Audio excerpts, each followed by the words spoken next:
Hey guys, it's Justin from Outlaw Euro. Today we have a unique tutorial for you. Infinity headers with the F1 merge collector. We already have the subframe removed. It's over there now.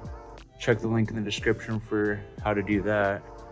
But yeah, this should be a pretty sweet install. Alright, so we got new nuts and bolts for the collectors to meet the rest of the exhaust. New genuine donut gaskets, new nuts for the manifolds, along with new gaskets. These bolts that come with the Infinity headers, and then the sealant for them, and of course, the Infinity headers. So like I mentioned, we already got the subframe removed, but now we're gonna go to removing these brackets here, held on by those 4 E12s.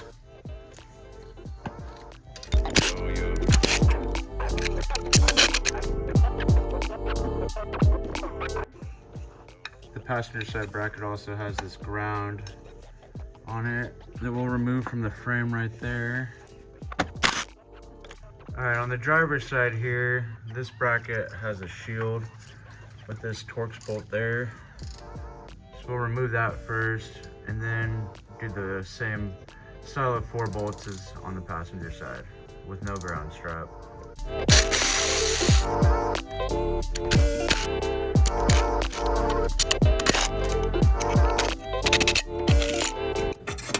Okay, once we remove the bracket here, we sprayed penetrating lube on all the studs on both sides. These ones are kind of rusty, so we're hoping they come off pretty easily. With the brackets removed, we can get a pretty good shot of all the manifold bolts. The stock S85 headers are pretty gnarly. All right, now we're gonna remove these shields here from each side. They're held on by a 10mm there, and then 3 other ones along the top. That should help give us some extra clearance to get the manifolds out. So that top bolt up there is a T30. It's definitely a more challenging one to get to. All right, with the 4 bolts removed on the passenger side, the manifold shield can come off in 2 pieces.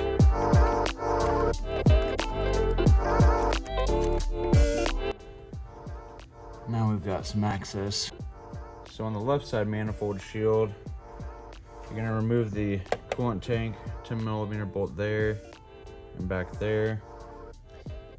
They're definitely a tight squeeze, and there's 4 of them, just like on the passenger side. With the bolts removed, the shield comes right out.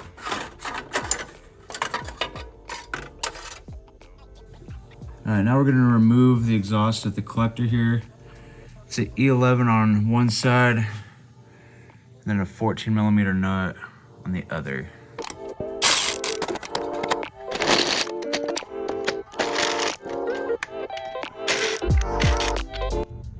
Now that we have the exhaust bolts removed there, we can get the 2 13mm bolts, one right there and one right there below it.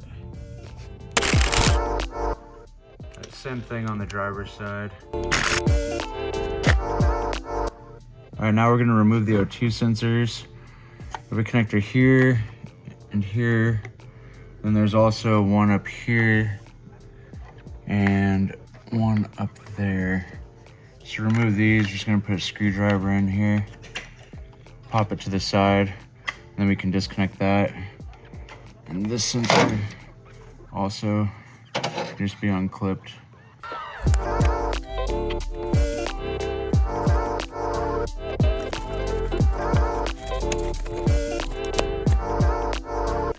Okay, now we're finally ready to get the manifold nuts off, the studs here.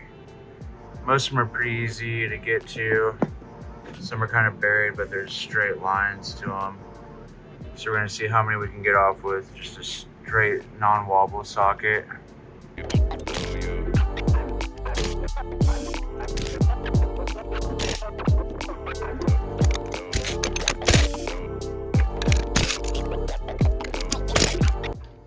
So 8 of the 10 nuts came off with relative ease. We got that back one and this one through here. We're gonna go with a wobble socket on.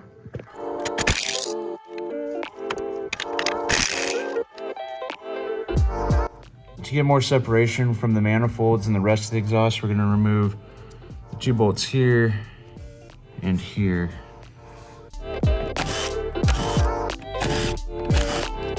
With those bolts removed, we'll be able to move the arms to the side here. And now that we have these 4 bolts out, we can remove the E11s under here.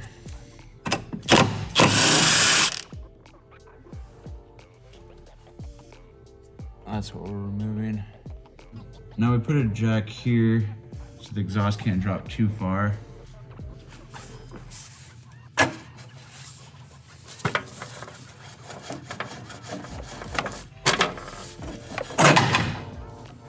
Now we have more separation. All right, before we remove the manifold, we're gonna take those 2 sensors and pull them through.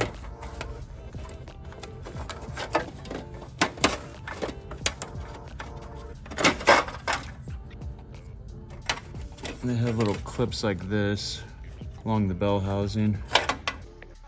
Now we're ready to remove the manifold. As you can see, it's already coming off the studs. So hopefully it just comes out easy.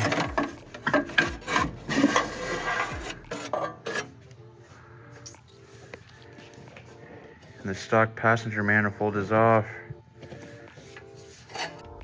Now it's time to remove the left side manifold.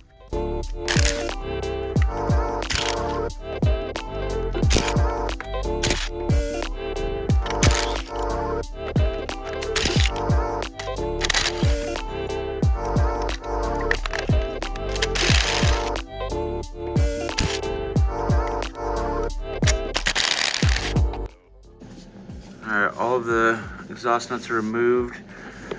We pulled the O2 sensor wires through the shield just like we did on the right side.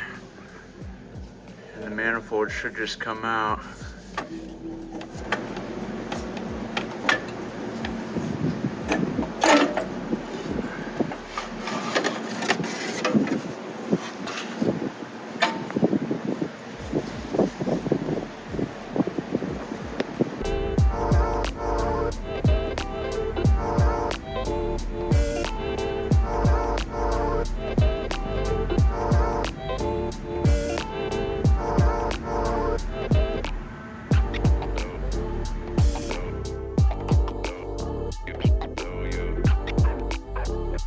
So here we can compare the stock manifolds versus Infinity. Just how much more airflow you get. And then really obvious part on the stock S85 headers is how squished the pipes get at the collectors there. And then also once you have them off the vehicle, you can really tell in spots like this where they really squish the pipe down, and on the Infinity design, it stays the same size tube all the way through. It's quite the upgrade over the stock manifold. The stock S85 manifolds are known for their design and efficiency for being a stock manifold, but yeah, I can't really compare it to the aftermarket manifold here. All right, on the driver's side, we got the manifold in now.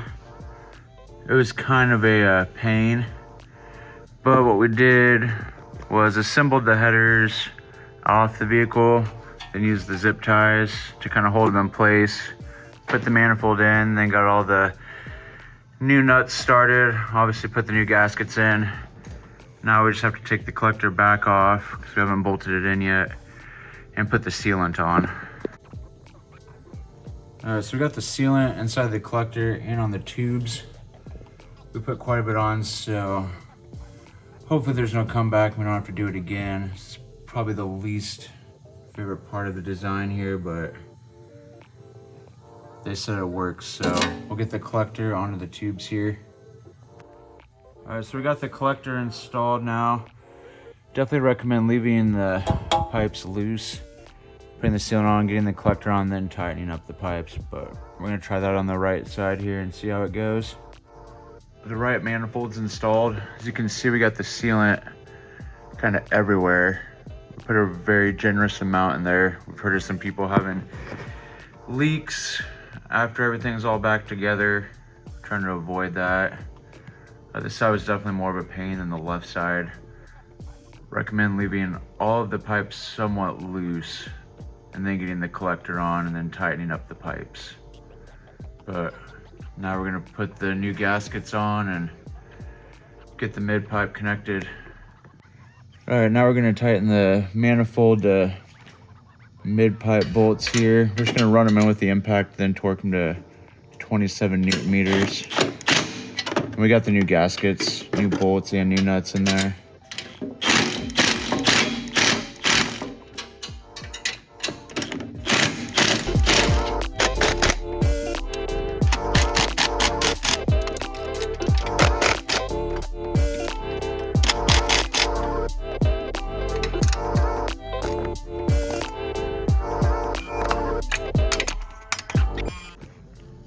All right, now we're gonna plug these holes here. On stock manifolds, that's where the EGT sensors go. On this car, it's a 2010 LCI, so you get this little check ball in here, a little cap. You can just thread it on.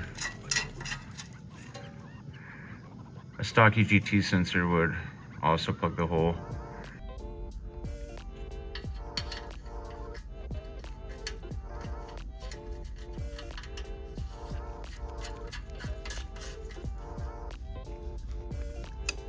Also, they're 17 millimeters.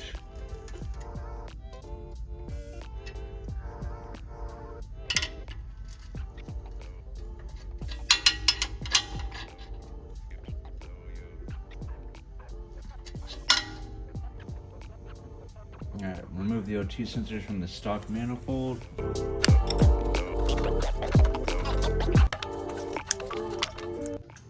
To aid in the O2 sensor installation on both sides, we're taking this exhaust shield off, 10 millimeter here, and then an 8 in the back.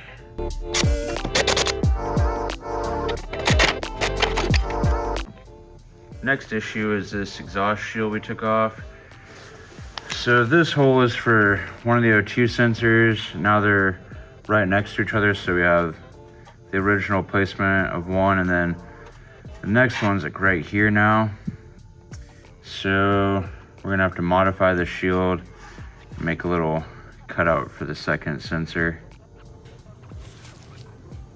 Some metal scissors. Quick cut in a little slot so we have a spot for the O2 sensor. It can still retain all the heat shielding, so we're not frying all the SMG wires and heating up the transmission cooler and the O2 sensor wires. We'll see how it fits. Both O2 sensors are in on this side. Definitely recommend putting anti-seize on the sensors and then screwing them in by hand. If you're getting any resistance in the first few threads, then you should definitely stop because it's not going in there straight.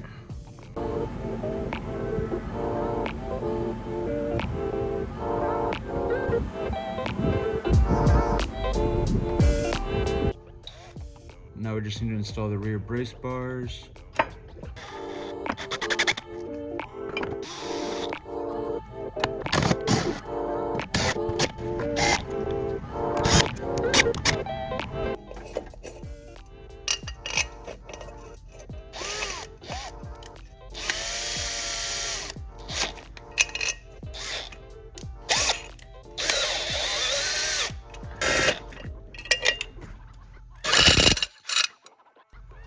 To reinstall the ground.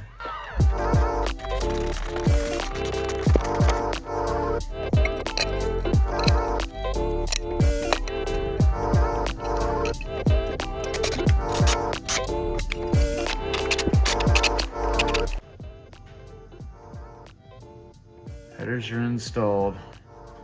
I'm gonna put the subframe back in and see what they sound like and pray that they seal.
So there you have it, guys. Infinity headers installed on a S85. The install was kind of a challenge, but definitely worth it. This thing sounds pretty insane. Yeah, if you found this useful, don't forget to push the like and subscribe button. Help support the channel. Have a good one.